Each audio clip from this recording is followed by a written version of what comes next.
But in this last election, we definitely did see more Democrats pick up and start to use mail-in balloting. We saw that 65% of Biden's votes in Georgia did come from absentee voting. And we saw that 35% of Trump's voters did use mail-in voting. That's almost 500,000 folks who voted for Trump who actually used mail-in voting. So clearly over time, mail-in voting has now become more bipartisan. And so it just seems kind of odd to me that you are testifying and launching an attack on using mail-in voting, because I just don't remember from other Republicans. I don't remember in general there being such an attack against absentee voting when it was mostly Republicans using it. So it seems to me that this new kind of upspring about Democrats, largely Black and brown voters who are using mail-in voting as of this year so much, it just really seems interesting to me that this is such a hot topic now about why people are using mail-in and exactly the process that goes along with it.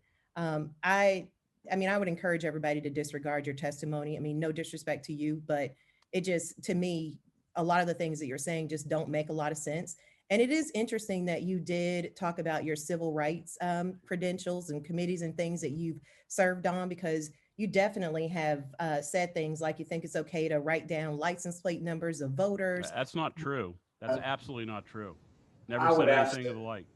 You've said that people are No. playing the race card, ignoring the history of voter suppression in this country for Black and brown voters.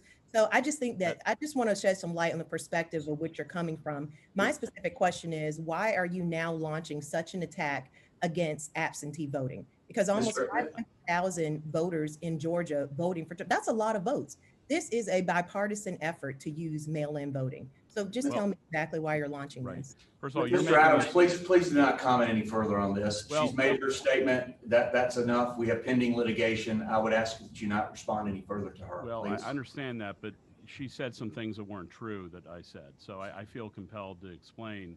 I'm not coming at this from a Republican. I'm coming at this from somebody who's watched absentee balloting for a very long time.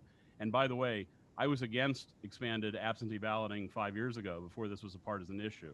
So that's the first response. Secondly, those things you said that I said, such as license plates, flamingly false, and defamatory. Representative